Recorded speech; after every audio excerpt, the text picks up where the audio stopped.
आज हूँ सचखंड हजूर साहब और आपको लेके चलूँगा नंदेड़ के सराउंडिंग में पड़ते कोई 15 या 20 किलोमीटर के 8-10 इम्पोर्टेंट गुरु। हम अपनी यात्रा 9:30 बजे सुबह शुरू करते हैं। आप है मेरे यूट्यूब चैनल कारवां संधू पे, इसको सब्सक्राइब जरूर कर लेना और बेल आइकन भी दबा देना जी। जो गोदावरी नदी पार करने के पहला ही गुरुद्वारा बाबा दीप सिंह का हम विजिट करते हैं और वहाँ मत्था टेकने के बाद हम आगे बढ़ जाते हैं।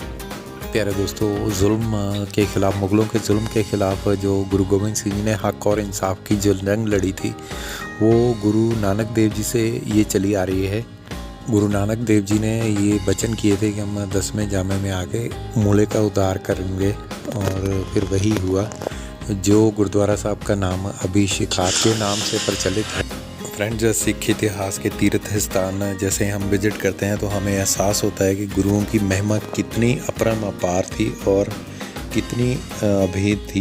बाबा दीप सिंह गुरुद्वारा करने के बाद हम एक और गुरुद्वारा के लिए निकलेंगे। जैसे ही सारी संगत दर्शन करके नीचे आ जाती है तो हम सब इकट्ठे होके आगे दूसरे गुरुद्वारा साहब के लिए बढ़ जाते हैं, जो कि गुरु गोविंद सिंह जी को समर्पित है। इनमें प्रमुख गुरुद्वारा साहब हैं गंगा घाट चंदन गुरुद्वारा, चंदन साहब, माता साहब कौर जी का गुरुद्वारा, ये है गुरुद्वारा चंदन साहिब।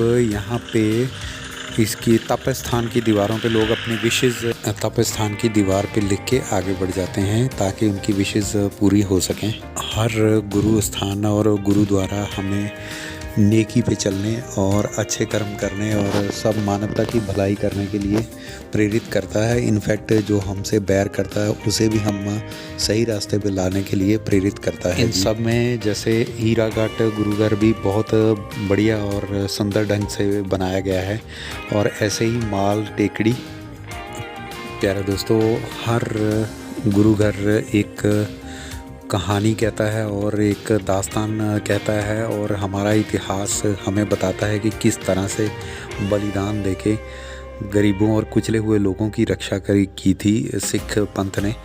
और एक ऐसा पंथ चलाया था कि जो बिल्कुल आज़ाद और बेबाक बेधड़क था और अपने कर्मों के आधार पे दुनिया में सरवाइव करता था। फिर हम हीराघाट गुरुद्वारा होने के बाद हम माता साहब कौर जी के गुरुद्वारा में चले जाते हैं। हीराघाट गुरुद्वारा का बैक साइड जहाँ पे गोदावरी नदी में गुरु साहब ने, मुगल शासक ने उनको भेंटा किए हुए हीरे को गोदावरी में फेंक दिया था और उस मुगल शासक का अहंकार चकनाचूर किया था। आखिर में गुरु गोविंद सिंह जी को अपनी सेना को देने के लिए पैसे नहीं थे और इस टीले में से खजाना निकाल के दिया।